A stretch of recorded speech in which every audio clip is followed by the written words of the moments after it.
Bonjour à tous et bienvenue sur ma chaîne. Avant de commencer, je vous invite à vous abonner pour ne rien rater de mes prochaines vidéos. Aujourd'hui, je vais vous raconter une histoire d'horreur qui se déroule à Paris.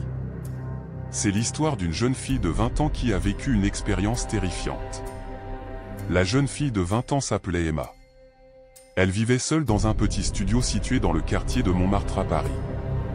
Elle aimait le calme de cet endroit et appréciait l'indépendance qu'elle avait acquise depuis son déménagement. Cependant, cette soirée-là, Emma n'aurait jamais pensé que sa vie basculerait dans l'horreur.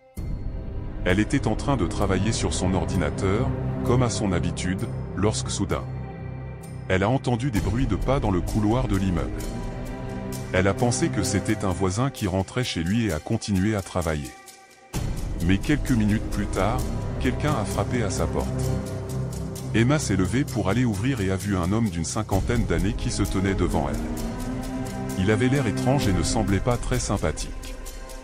Il lui a demandé si elle connaissait quelqu'un dans l'immeuble. Emma a répondu que non, et l'homme est reparti. Emma a refermé la porte et s'est remise à travailler. Mais elle ne pouvait s'empêcher de penser à cet homme étrange. Elle a eu l'impression qu'il la regardait à travers le judas de la porte. Elle a commencé à avoir peur et a décidé de verrouiller la porte à double tour. Elle a continué à travailler, mais quelques minutes plus tard, elle a entendu des bruits de pas dans le couloir. Elle est sortie de son studio pour voir ce qu'il se passait et a vu que l'homme était toujours là. Cette fois-ci, il était en train d'essayer d'ouvrir la porte d'un autre appartement. Emma a alors compris que quelque chose n'allait pas et a décidé d'appeler la police.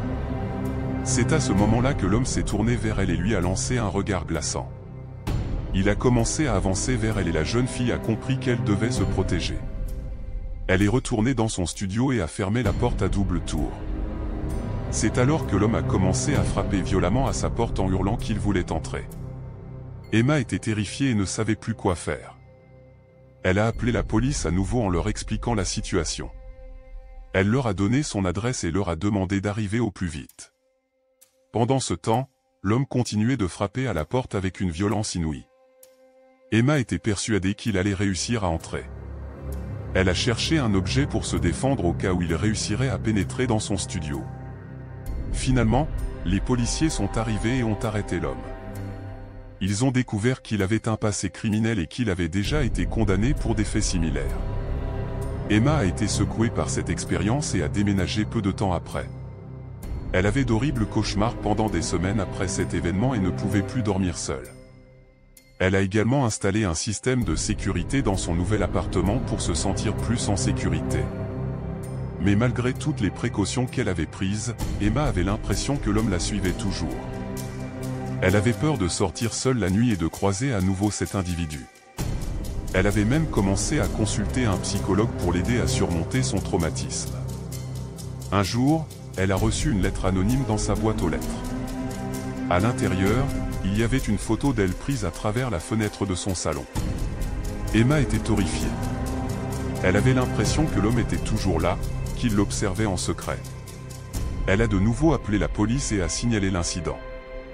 Les agents ont fouillé les environs, mais n'ont rien trouvé. Emma était convaincue que l'homme était toujours en liberté et qu'il la traquait. Elle avait raison. Quelques jours plus tard, elle a reçu un appel téléphonique d'un numéro masqué. C'était l'homme qui avait essayé de rentrer dans son studio. Il lui a dit qu'il la suivait toujours, qu'il la surveillait en permanence et qu'il savait tout de sa vie. Emma était terrorisée. Elle a compris qu'elle ne pouvait plus rester seule. Elle a appelé une amie pour lui demander de venir la chercher et de l'aider à quitter la ville. Finalement, Emma a déménagé dans une autre ville et a changé de nom. Elle a réussi à recommencer sa vie, mais elle n'a jamais oublié cette nuit d'horreur.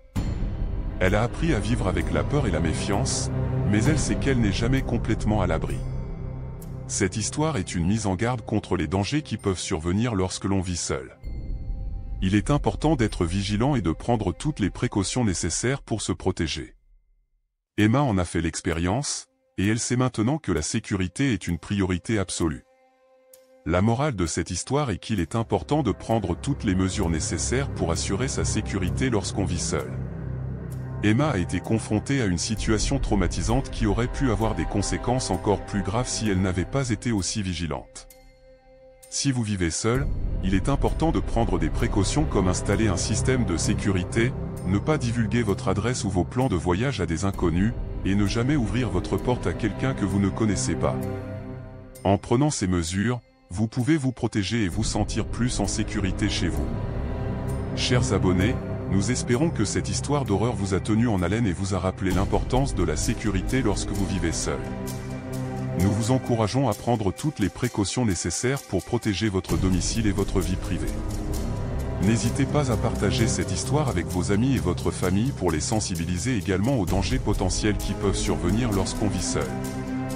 Merci de votre attention et à bientôt pour d'autres histoires captivantes.